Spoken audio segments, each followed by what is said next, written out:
Hello and welcome to this week's episode of the How to Film Weddings podcast. My name is John Bunn. I'm your pilot. Next to me is my co-pilot, Mr. Nick Deep Nuggets Miller. Man, we're going to take you on a great ride today. More airplane puns. Anyway, Nick, what's up, man? How are you? We've had quite a week. Oh, man. Yes, we have. I am doing well. Exhausted. This week, as we're recording this, was our Calibrate workshop. And so John and I have been putting lots of long hours in behind the computer screen and getting stuff ready. But John, I tried to say and success in the same word. I will say that Calibrate was a big success this year. It was our largest one yet. It's our third year to do it, and we had more people show up than we have ever had before. So first off, we want to thank you to everyone who attended Calibrate. We hope that it did what it was supposed to do and helped you calibrate your business, recalibrate your business. And thank you to our speakers that all took time out of their busy lives to be a part of that with us. And then our amazing sponsors that we had. It was just a great event. And John, at Calibrate, this was an exclusive thing only for Calibrate. We announced something really cool that has been in the works for a year, and we're going to kind of talk about that today. And if you want to talk about it now, I'll let you talk about it now, or we can maybe wait a little bit and bring it up later. But we should talk about it right freaking now because it's that exciting. Very excited to announce. If you haven't heard this, perk back up, listen to what we're saying, because something massive has happened for the How to Film Weddings brand. We have partnered with Gamut, the best place to grab LUTs on the planet. Gamut Planet, that's close. We've partnered with them to build a luxury LUT for the How to Film Weddings community. It's called Lux by How to Film Weddings, and it goes live on Tuesday. So if you're listening to this now, we're going to be putting some information up on the screen, up in the Facebook group. But if you head over to howtofilmweddings.com/LUTs, LUTS, you can check out the brand new luxury LUT collection. And Nick, I just have to say thank you to Kaylin over at Gamut, White and Reverie, and the genius, the master when it comes to color. We started talking April of 2022, so we're a year and a half ago, about building a LUT that really spoke to a more fine art, luxurious vibe. Something beautiful and artistic and had like a timelessness to it. It evoked the nostalgic, if you will. And so we started talking. It's like, man, I see all these really amazing film photographers that have these beautiful colors that are doing these very high-end weddings. And I would love colors for my films that match that. And Kaylin agreed that there was a gap in the market in that side of things. And we just started brainstorming, started looking at different photographers' images we liked, editorials, all these different things, and have put together a LUT pack like none other that I've seen that is just absolutely stunning and beautiful. It really makes the skin pop. It really has a brilliant vibrance to it, but at the same time, a luxurious vibe. So if you want to check out the LUT pack, howtofilmweddings.com/LUTs. We're going to talk all about them this week. And because we were talking about these LUTs, because we've been just talking about color for a while behind the scenes, Nick and I, especially me, over the last 5 years, have had a lot of education to get better at color and color grading your films. So today we're going to be talking about 6 tips to take your color to the next level. So that's what we're going to be talking about today. Nick, anything you want to add about the LUT pack or anything like that before we get into tip 1? The only thing I want to mention about the LUT pack is that if you're listening to this on launch day, which I believe is August the 28th, they don't go live until August the 29th. So if you're listening to this on the day it came out and you go to howtofilmweddings.com/LUTs and you're like, hey, where is this stuff? It'll be out tomorrow. So we want to just let you know that ahead of time. But yeah, I have watched John behind the scenes learn a lot about color, book mentor sessions, like really dive in and learn. And so we're going to kind of talk through some of the stuff that he has really, really picked up on over the last few years in learning color and all that stuff. So we're going to give you those 6 tips, starting with the first one: understanding why color matters in your films.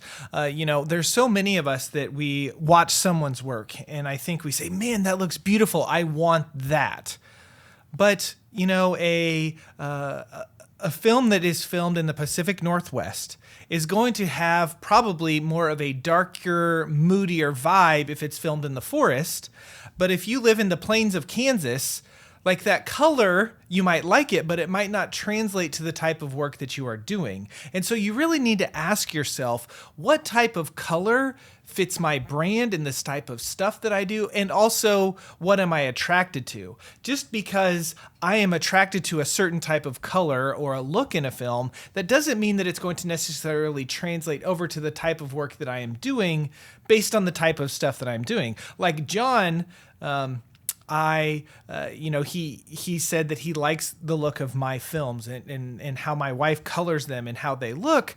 But if you take that color and you put it on a luxurious wedding that he did in Tulsa Golf Country Club, that's what I'm trying to say.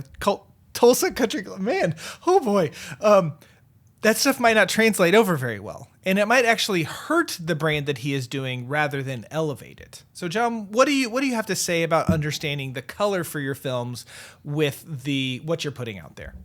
Yeah, I think just becoming a student of color and like really looking at editorials and fashion or movies or whatever and kind of dissecting the color and understanding that, I think about the show Ozark has that green overcast to it the whole time, which makes it feel kind of eerie and like you're in the Ozarks and, or, different films or shows like Stranger Things, the nostalgia that's in the color, or, I'm just thinking about color in a way and why does it matter for my films? And I see a lot of people just follow trends when it comes to this. And especially since How to Film Weddings has started, more of a moody, dark color scheme has been what's been the most popular. And you see people getting all these bookings and me, I've never been like a dark and moody, like filmmaker, and understanding like, no, a John Bunn film feels like this because this is what I'm drawn to for my brand. I understand my brand and understand why that color matters. Mm-hmm. And so I'm happy I didn't weave over into like dark and moody for a lot of films and then weave back. And there is a process of understanding. So, your color sets a mood in your films. It attracts specific clients. I had a wedding planner for a wedding I just booked in Michigan reach out to me. She said, your color is exactly what I'm looking for the kinds of weddings I want to do. And that's why I reached out to you about working with my bride, because I just loved your color and we just booked the wedding. And so color can make a huge difference. I didn't think that for the longest time, but it really does. And so maybe look at your brand and say, like, what type of colors inspire me? What kinds of films inspire me? Are these the kinds of films I want to make? And then that'll really help you understand why color matters in your film. Nick, anything else to add before we move to tip numero dos? No. And I think I want to hit on the point that you just made a second ago about, well, the color doesn't really matter. And I think that there are so many of us that it's like, well, this was filmed beautifully, or the story is really good.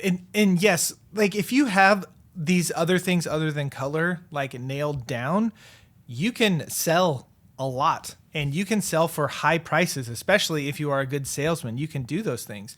But John, 5 years ago when I met him, was averaging, in the $10,000 to $12,000 range. But in the past 5 years, as he has honed in on stuff like color, as he has honed in more on stuff like story, now his prices are $8,000, $10,000, $12,000 more than those prices from 5 years ago. So it's one of those things that, yes, you can work it, and it might not, quote unquote, because, there's people like, oh, they can't tell the difference between whatever. And yes, that's true. But just think how much further you can go whenever you hone in all that stuff. So that's my encouragement to you. If you're sitting there like, man, it's not worth it. It doesn't matter. I really think that it is. So tip number 2, as we move on, is to develop a plan to get better. John, why don't you talk through kind of your journey over the last 2 or 3 or 4 years when it has come to color and how you devised a plan?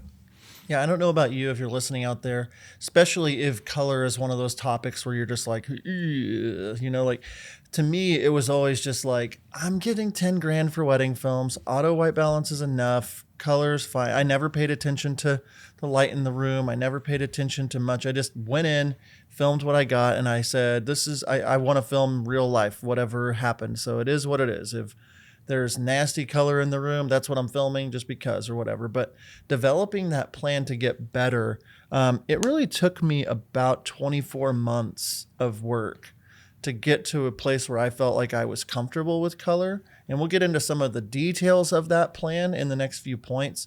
But I think I had to realize I'm not Kalen Rome. And Kalen to me is the best colorist wedding filmmaker that there is. And watching him and getting to know him over the past couple of years, he's a guy that reads every single manual from front to back. He is practicing. He's got 6 cameras recording at the same time with 6 different monitors and checking specifics. And I'm just like, wow, that I'm never going to be that. So I might as well not take steps towards that. I'm never going to be that good. And what I realized is that, like, if I don't start taking steps towards understanding color, I can never get to that 20K wedding film range that I wanted to be shooting at. And those little things, like you said, Nick, they do make a huge difference. And whenever you have that confidence in your color, you're able to demand higher prices. Your films just look better. They feel the way you want them to feel, and you're going to attract raving fans because they can see that difference. And so a lot of people hope. And Nick, I'll let you talk about that. Yeah. One of my favorite quotes is, hope is not a strategy. And, it's like you can sit there and through osmosis, or you sit there and you just watch these films that look a certain way. And you're like, man, I just want to get better. I can do that. Or we think, oh, I'm a wedding videographer. Therefore, I am magically, instantly talented at color grading and audio design and mastering films. And we just, think all these things are going to happen because I have decided that this is the profession that I am going to do. And so one thing with John is he got vulnerable and he asked questions. And in this process, if you want to get better, you need to develop some sort of plan, some sort of strategy. If color grading is not your cup of tea, ask questions and learn from people. And wedding videographers are so funny to me because it's like dropping $4,000 on a brand new lens, like, easy, done. But when it comes to stuff like music in your films, like, oh, what's an option other than music bed because it's expensive? Or why are they hiring this cheap uncle to film their wedding whenever I could do it? And like, they expect themselves to get a lot, but then they're not willing to put a lot in because, it costs money or something. Us as wedding videographers are a weird group like that. And so maybe your thing is ask questions and get mentor sessions or talk to other people or learn from other people. That's the direction that you need. Like, figure out a plan and talk to other people and get that plan. And we'll kind of break that down in a little bit more. But just hoping that you'll get better because you want to get better without taking any action, it's not going to happen. It's just not. Yeah, and that was kind of where I sat for a long time of just like, I'll deal with that later. I will work on that later. Similarly to my website or my copy or whatever. And it's like, I'm what I would consider a very good salesman. So like I could work my way around it and still book higher paying weddings. Some of you are like, well, you were making 10 grand. That's like my goal. That's great. And I would say that I had gotten really good at flexing my salesman muscles and not being a weird salesy salesman. So people were attracted to my brand and I treated them very well. But then I started to develop that plan, and I want to get into the next tip. again, I was around Kalen at Venture Workshop a few years back, and he was doing sessions on color. And one of the first things he said, and this is tip number 3, was to find and use a really good external monitor while you're filming on the wedding day. The little screens that come on the back of cameras are not great. And I purchased a small HD Focus 7, which they have a different kind now. Nick uses the Atomos Shinobi Ninja monitor. But having a monitor that you can trust, that gives you a better view, like I like having a 7-inch monitor because I can see details. Like I can tell how cinematic a shot's going to look and everything, but I can use the tools that are on that monitor to see if things are peaking or to see if things are in focus. And the one thing I love about having the external monitor is that I can upload my LUTs to those monitors. So while I'm shooting in log, and we'll talk about that in a second, while I'm shooting, I see exactly what I'm going to be able to bring into my computer. And whenever I film on a wedding day, I can bring it into my computer and know that I'm going to see the exact same image. Because for the longest time, it drove me crazy because I would be looking at my camera monitor all day long. I would pull it into my iMac or MacBook or whatever, which is supposed to have a great screen, and be like, this looks nothing like what was on my camera. How in the world am I supposed to get ahead? How am I going to ever get this color thing down? And it made me want to quit. So I would highly recommend finding a solid external monitor. Again, like you said, Nick, people are willing to spend $4,000 on a lens or a drone or whatever. You can spend $300 or $400 on a Shinobi monitor. You can spend $1,500 on a small HD monitor. Get something that's going to be better than the monitor that's on your camera. Anything to add? Yeah, I think for the longest time, I was against monitors. I wasn't like, oh, it's stupid, you don't need one. But I was like, I don't, like me personally, I was like, why do I need this? What's the purpose of this?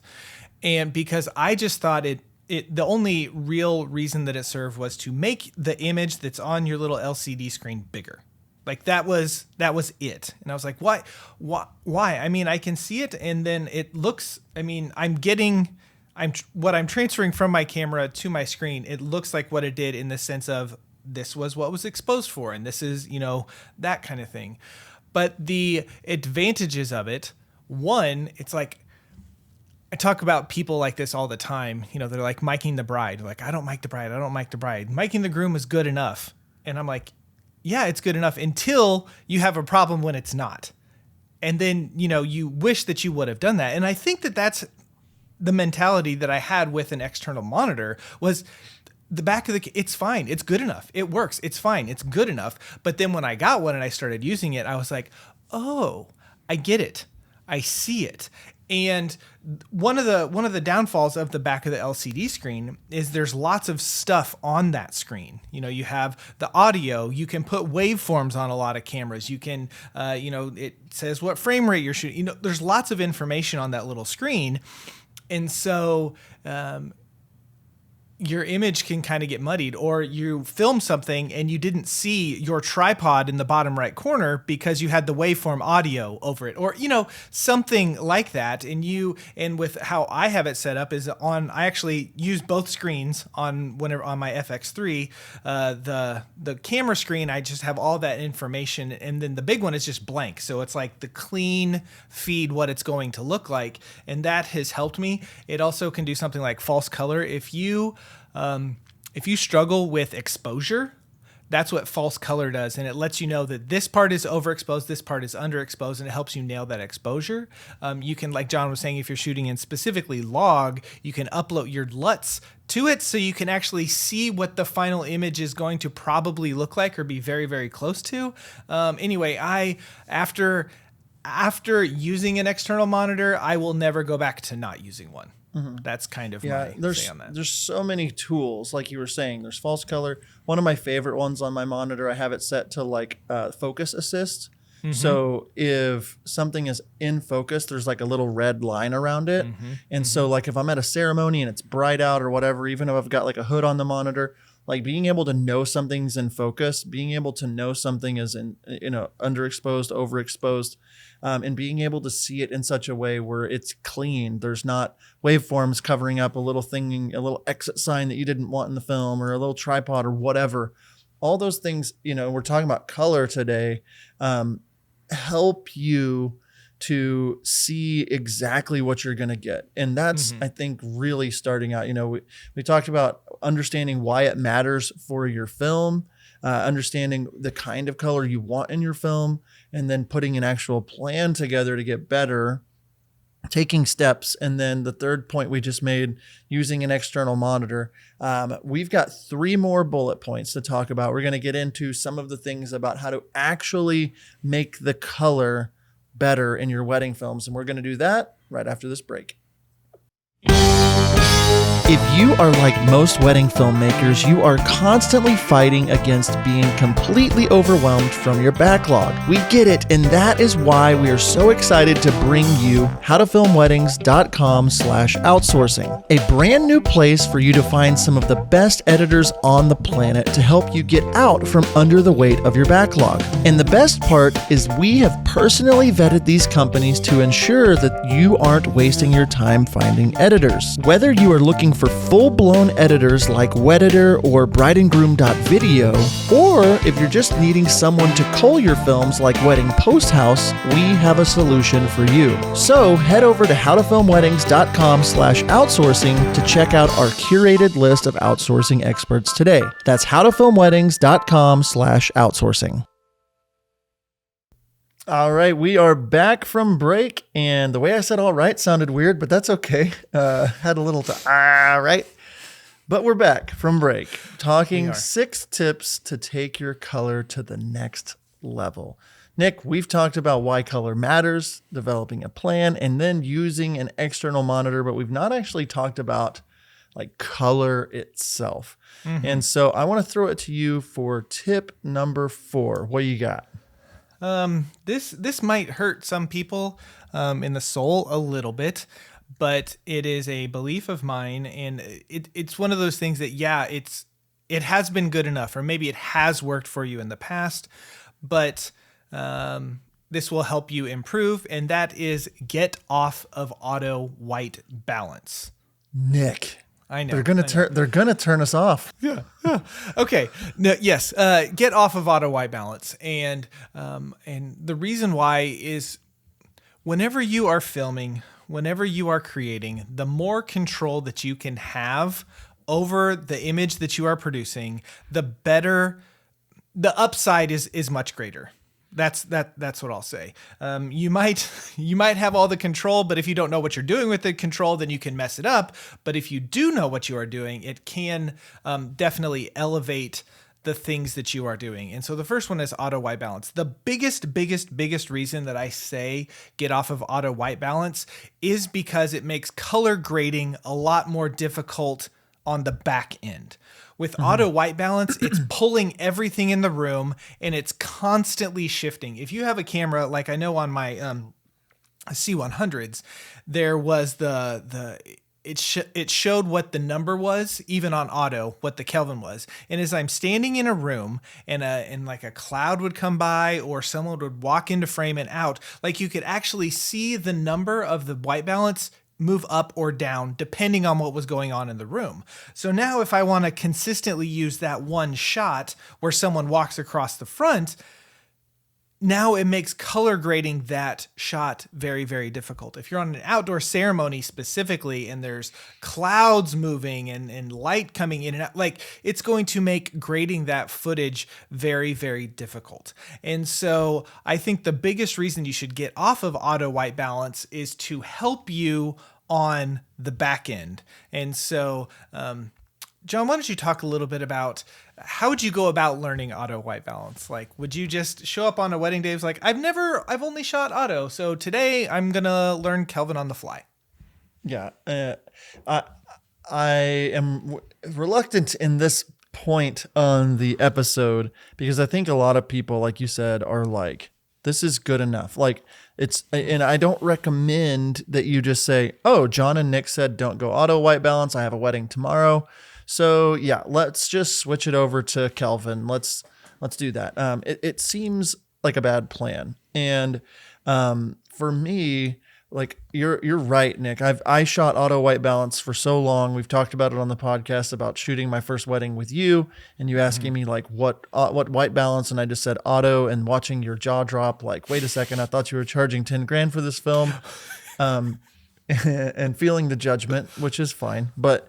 And I know there are people out there that use auto white balance that are killing it. Most of them that I know that are killing it are based in places like California, where light is just unfairly beautiful. And most of the ceremonies and receptions and everything are outdoors. And so like, it's pretty consistent, even though it's not as consistent as it could be. And so the plan in my, like when I decided, hey, I'm going to switch away from auto white balance was, I need to understand Kelvin. I need to understand what this means. It's very scary and very confusing, and there's no way I'm taking a chance at a wedding. And so I started to book practice sessions with couples, little styled shoots, little just whatever, or just got out and practiced. And I was bugging Nick all the time. Okay, so if I'm outside, do I start at 3,200? No, you start around 5,500. Oh, okay, cool. And just like started taking those steps to understanding. And it's not as scary as I realized. It's really not that big of a deal. And so get off of auto white balance, start with practice sessions, and then work yourself into like you feel comfortable enough. Maybe just switch it off of auto white balance during the portrait session of the day, or like when the couple's going to be together. And, if you're outside, I mean, we have all kinds of tips and tricks we'll get into on the next point, but like you can kind of gauge the color, temperature, set it there. And what Nick was saying about auto white balance, finding everything in the frame. If you're outside in a big grassy field or whatever, or if you're outside in front of a pond or an ocean blue, like there's a lot of different things happening in front of your camera, and letting it decipher, oh, this is what I think true white is, and this is what I think the true black is, and I'm going to compensate. A lot of my footage, the skin tones would be almost like bright pink by the time, for a lot of the white couples that I worked with, they'd just be like super pink. And I'm like, why can't I ever get their skin tones to look pretty and beautiful and natural? And it was because my camera was putting too much emphasis on the pink tones in the highlights or in the midtones. And so get off of auto white balance. Maybe this takes you 12 months to do, but taking those steps, understanding the things that go into it are going to help you like elevate the films like crazy. And so book practice sessions, do the practice to get there, slowly start incorporating it on your wedding day, and then you can move fully to that. Yeah, and this leads us directly into point number 5. Get off auto white balance, but then in the next step, we said you need to understand lighting, you need to understand shadows, you need to understand Kelvin, like you need to understand these things. I think the biggest misconception that people have when it comes to LUTs is that, oh, I saw this beautiful LUT that John just put out from How to Film Weddings that Gamut put together. Very beautiful and available right tomorrow. Okay. Right tomorrow. But they think that LUT will turn their footage into that magically. Like all I need to do is slap it on top and it will automatically look this way. Most people, whenever you add a LUT to your footage originally, it kind of looks a little like hot garbage, a little bit, because the exposure was off or this, that, or whatever. And so you have to, there's some color correcting and some grading that has to go on within that to make sure that it looks good on the back end. So if you want an image that is going to look like the stuff that we're putting out with this Lux LUT, if you want it to, you need to understand how to expose your camera. You need to know that it's when your camera specifically is overexposed, when it's underexposed, because if an image is blown out, like it doesn't matter what LUT you put on it, it's still going to look bad. If it's underexposed and you try to pull those darks up, like it doesn't matter, the LUT won't fix it. If your white balance is way off and it's really blue or really orange, like a LUT isn't going to fix those things. So you need to understand the lighting, understand shadows. There's a reason that most photographers and videographers, whenever we're doing portrait sessions or stuff, we're looking for nice, even, consistent shadows to do that stuff in, because the sun isn't so harsh. There isn't, things that are going to make it hard to whenever we grade the image and that sort of thing. So understanding that stuff. John, what do you have to add to this?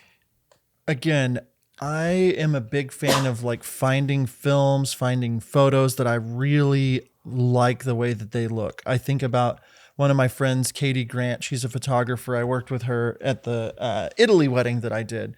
Beautiful colors, beautiful exposure. And I would like study her imagery. And she was really good at understanding how to use light to create shadows, to create drama.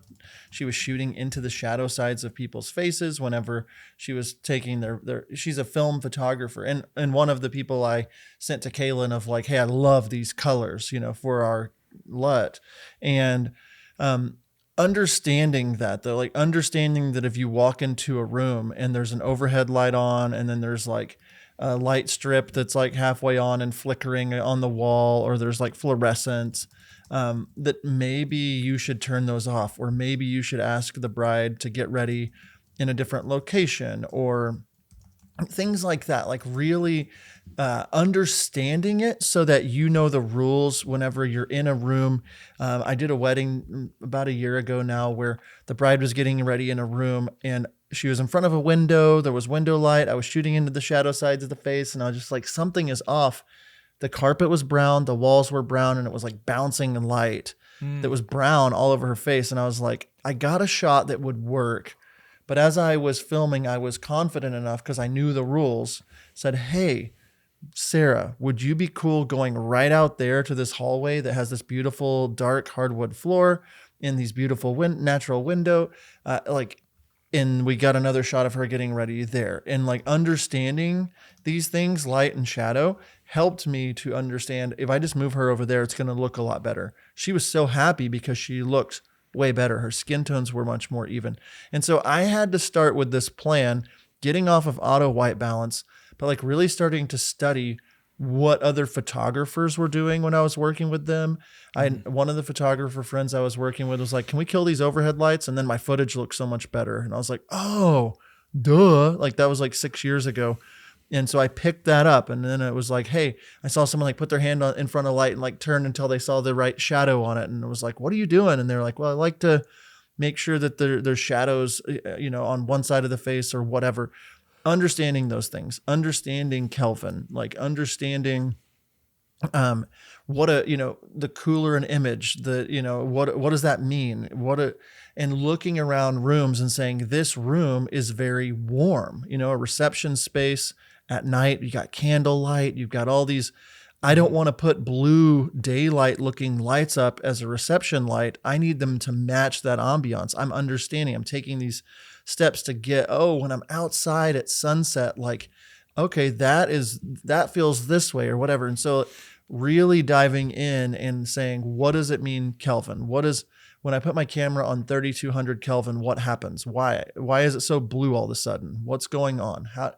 Understanding those things is going to help you a ton when it comes to color grading your films, taking your color to the next level. If you don't know those things, you don't know why things are, you don't understand where color lives in your camera, you don't know how to make it better. So it's this double battle, right? You're shooting it and you're editing it, and you want to shoot it as well as possible. You want to say, okay, if I can get it as good as possible in camera, I'll save myself all this work in post. And so, gosh, I could spend hours talking about understanding light and shadows and Kelvin, but the tip is to dive in and understand those things. Nick, right. I talked for a bit. What other things do you have to add before we move on? Yeah. Again, if you want your color grade to work, if you want the color in your camera, it's not to get the best smoothest process to get it looking right, get it right in camera so that when you're in your editor, it can look right. Yes, there's some magical things that you can do in post and you can change some color. But I think most of us, for the most part, if we see an image that was shot with the wrong Kelvin temperature, it was like way too cool, and you try to warm it up, you can make it look passable, but you can tell that something's off. Okay, so to get the best results from any color grading that you do in any work that you can do on the back end, get it right in camera first. Log is another thing that if your camera offers it, you could consider. This, I would say, I would put log under advanced. It's just knowing how your camera works, and there's different things if you're shooting on Sony or Panasonic or Canon or whatever system that you're on. There are different options with it. The reason why log is so powerful is because it saves the most data, like the most information, without going into RAW. And there's very few cameras that are affordable, quote unquote, that do RAW video. And so it just has the most data without going raw that you can have when it comes to color grading. So if that's something you want to try, again, all of these things when it comes to auto white balance versus Kelvin, when it comes to nailing the exposure and make sure you practice them and don't make a wedding day be the day. I'm just going to test this. I'm going to wing it and see what happens. Which now, John, we have talked through all of these things. The last thing we want to touch on, and this is kind of weird to talk audibly about such a visual thing, but we're going to do our best here. And the last tip is understanding how you color grade, how color grading works. So I think the first thing that we're going to start with is you got to start somewhere. Like if this is something that you've never done, start something new and learn. Try to figure it out. Do what it is that you can. Pick up one little thing. Okay. It's very overwhelming when you're like, wait a minute, I have to color correct the image, and then I have to color grade the image, and then I have to add any effect. Like there's lots of steps to it, and there's lots of different things and all that sort of stuff. But start with one thing, nail one thing, and when you get that one thing down, then move on into the next. So, John, what do you have to add about this? Yeah, the more that I understood about light, shadows, Kelvin, all that, the more it helped me to understand what to do now that I have this image in my computer. I remember for years pulling footage into my camera and just being like, maybe this eyedropper tool, if I put it, like click it and then touch the dress of the bride, it will like auto white balance it, or, oh, I think it's not bright enough, or I think it's not dark enough in the shadow. Like there was just a lot going on that I was like, I don't know. I know what I want it to look like, but I have no idea how to make it look that way. And I started, asking lots of questions and started understanding that, okay, the highlights of your image exist, the midtones of your image exist, and then you've got, your shadows, midtones, highlights, understanding those helped me understand on shooting during the wedding day, I've got to be paying attention to the highlights. Is the dress clipping? Is it so bright on the dress that it's just a white blob? Can you see any detail? I expose my camera for the dress so it's not overexposed. I shoot in log because it's capturing more data. Like I'm doing all these things, and I didn't start with these things, but I started taking steps. And so you got to start somewhere on the color grade. But now that I've done the shooting correctly, when I bring it into my computer, I'm working, like there's so many frustrating things when it comes to color grading. And it really, you do all this work and sometimes you export it out and then Instagram just turns it to crap anyway, or whatever. And so you got to breathe and you got to know things. But what I would recommend is like legitimately understanding the science behind color in your computer. And so I use Premiere. Don't throw things at me, but Dissolve's really great for color grade, Final Cut. Look, whatever you use though, there's going to be something called like your scopes, your RGB scopes, your red, your green, your blues, and understanding how to use those scopes and looking and saying it will show you scientifically what data is on the screen. Because if you're in a room that has different light, your window's open, whatever, it can get really geeky. But understanding what's going on scientifically helped me to see, oh, I need to bump the highlights because it's showing up too dark in my highlights, or I need to bring them down, or I need to bump my midtones, or I need to lower my shadows or whatever. And so the first time I opened up the scopes and tried to understand, I was like, this is too freaking confusing. I don't know what I'm doing. And so, I took a little bit of time. I started manipulating things and moving things around, but understanding scopes is the beginning of getting complete control of your imagery. And the more I started to understand the scopes, the more I understood, I need to pay attention to these things when I'm shooting. I have too much reds in my skin tones still. So I'm going to adjust and make sure that that's not happening in camera. I can pull those down, or it seems like the highlights have a green tone to them in the Sony. So like, what if I bring the green tones down in my camera or whatever? So the more you understand about the actual color, the more that you understand about the light, the more that you're going to start feeling confident and you start building some confidence. And so you got to start somewhere. I say start with RGB scopes and bringing those images in and understanding how to manipulate them. Nick, if your image though isn't like recorded correctly when it comes to the color depth, you can really have a hard time manipulating the footage. So why don't you talk just for a second about like maybe what 8-bit or 16-bit means? Yeah. First off, I think while you were talking, you said dissolve instead of resolve. Sorry. Because you combined DaVinci and Resolve and you said dissolve. Anyway. That's fun.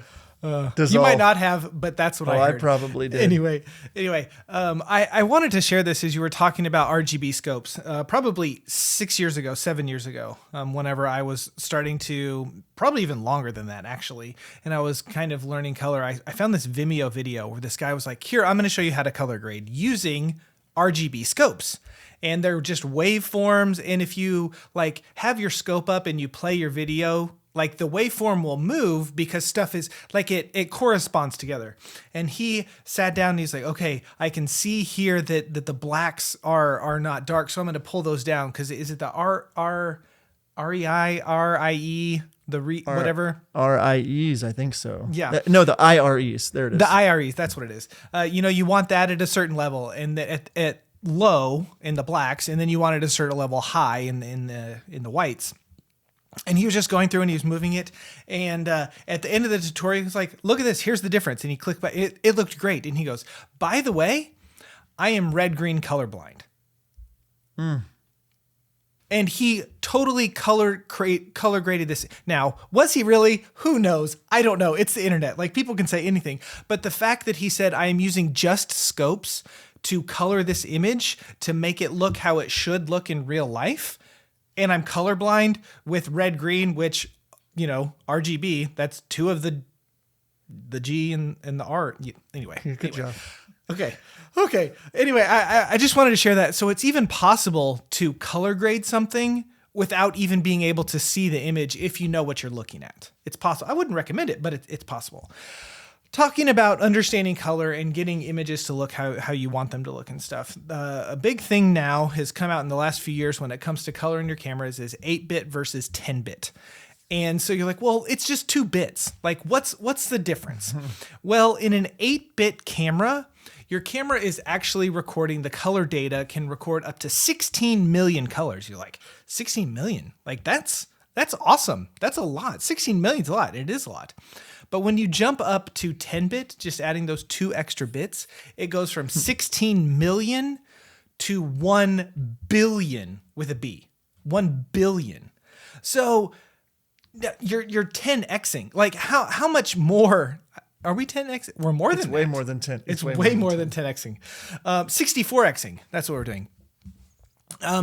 To this image here, so there's just way more color data to mess with. Now, if you're just starting out and you're getting cameras and the only thing you can afford is something like saying this is the path, maybe the direction that you would like to go one day. But if you're sitting there and you have the funds and you're like, why should I spend this extra $5, $7, $8, whatever $100 on a camera just because it's 10-bit? That's a big reason. you are getting way more color depth in it. One thing that I want to touch on that I think a lot of people maybe don't think about, don't know that you can do or whatever is in our mastermind a couple weeks ago, I was talking to a group. We kind of did a film breakdown and I was talking about color, and Matthew Reed is his name. And he said, I found out that a lot of my films are really orange because I have blue light glasses. And so I was compensating for what my glasses were doing on my computer screen. Okay. So in saying that, okay, there are lots of things that can affect our image.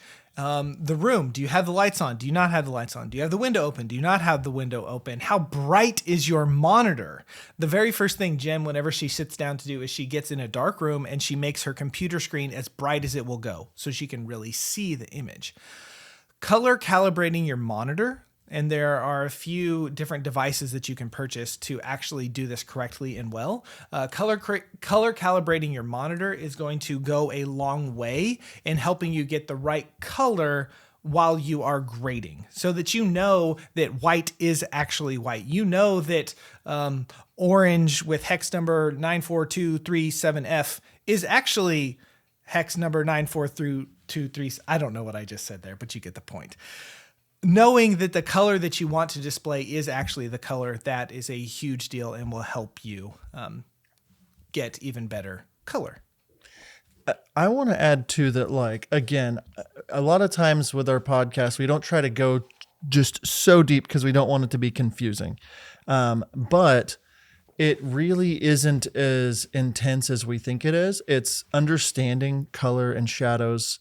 It's understanding scopes, understanding how to read those. And what happened was I started getting obsessed with understanding light in rooms, just watching, this room is probably around 4,000 Kelvin. This room, I started, for lack of better terms, I felt like I was in the Matrix. I got there. I was like, I get this. And same thing with the scopes is you're watching these colors. And as we were sitting down with Kaylin a couple weeks back to finalize these LUTs, the LUTs that we have that we're releasing, I was sitting with him, and I'm always watching him because he is an excellent colorist. And we were in his studio, which is underground, and there's no windows. There's a small window, but basically it's dark in there. And we would be sitting looking at the computer for a while, and he was like, all right, turn your eyes, close your eyes, refresh your eyes. But watching him color grade my footage and me saying, I feel like there's too many greens in the highlights. I feel like there's too many blues in the shadows. He had the scopes up on a color calibrated monitor. We had my footage up on there, and I was like, I could dial it in exactly where I wanted it to be. And the freedom that comes from that, the control that you have, it is it's so good. I think about our friend Emma Burke with Emma K Films, the We Got You podcast. And I remember her coming to a retreat we did in Denver. And one of the things that really stood out to me that I love about her is she is so open and asking questions and getting to know more. Unashamedly, I don't understand this. Can you please show me this? Can you please? And I just remember her being like, I don't understand log. I don't understand, I'm on auto white balance. I just want help. What does this mean? Whatever. And sitting there and humbling herself and saying, okay, I understand this now. I get this now. We've all watched her skyrocket her business in the last 5 years, or 4 years or whatever. And it's she's been unafraid to ask the right questions. And I think we wanted to end with more of a bonus tip. Whether this is exactly what you do or not, I know that I did this, and that would be book a mentor session with someone that you trust regarding color, or ask questions of people that you trust. With Emma, she sat down and was like, show me what this means. And she was sitting down with Blake, our editor, and saying tell me how to edit this. And I just remember her sitting over in the Airbnb being like, oh my gosh, this is so awesome. Thank you. And she was so thankful. And so the bonus tip is book a mentor session with someone that you trust regarding color. I hired Chris Mai with Goodco Studios, His colors are beautiful and intentional. They're not the colors that I want in my films, but I knew that he knew what he was doing. And so I paid him to sit down with me for an hour. I put zoom on the screen and I said, this is how I color grade. And he said, you're doing this wrong. You're doing that wrong. Do you see this over there? Click over there. And like for an hour, he just helped me to get another hour worth of reps in. And that helped me to say, okay, now I can practice for 3 or 4 months on this. And then boom, I'm sitting with Kaylin and saying, well, how do I manipulate this? What about this little, show me more. I want to go deeper. I want to go deeper into the matrix. And maybe you don't want to color all your films, whatever, but the better you can shoot them and the better you understand how to manipulate it in post, the better your films are going to be.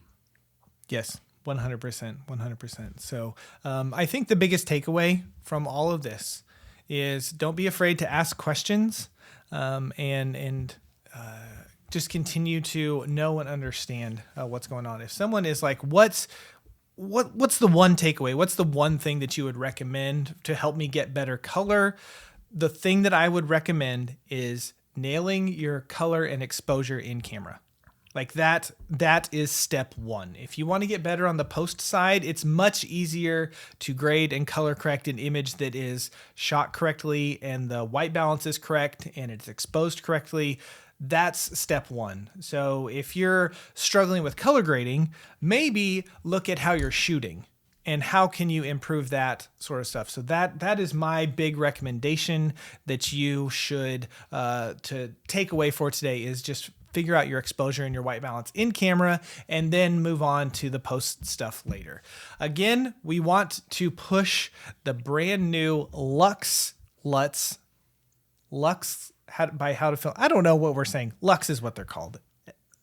Good. What? That's good. Lux. Yeah, it's Lux by How to Film Weddings. Because Lux by How to Film Weddings. As most LUTs, that if you really think about it, when you push two words together, especially when LUTs is the final word.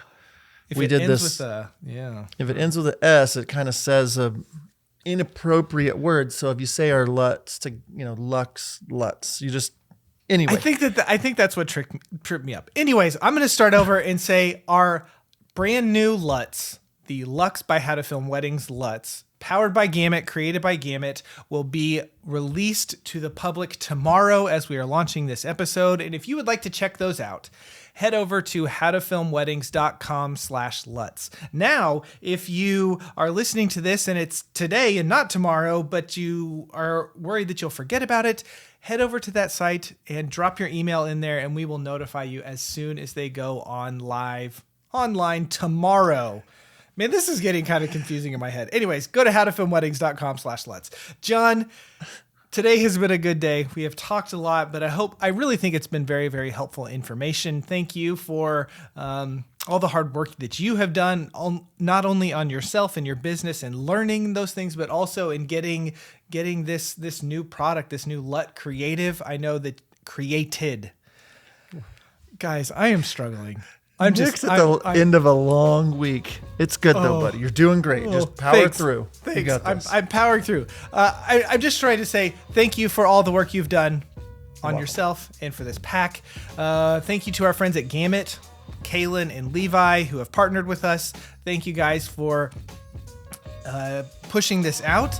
Listeners, hopefully this episode has been helpful to you. Again, head over to howtofilmweddings.com/LUTs so you can check out all of the goodies that we have over there. John, it has been incredible to hang out with you again today. And until next time, we will see ya. See ya. In this industry, first impressions matter more than ever. So what does your website and brand say about you? Hey guys, it's Austin here from The Creative, and as a wedding videographer myself, I know the power that branding plays in your business growth. Here at The Creative, we are a full-service creative team with over 15 years of experience specializing in creating websites and brands for wedding videographers just like you. From our full custom all-in-one packages to our do-it-yourself templates, we've got options that fit every business at any stage.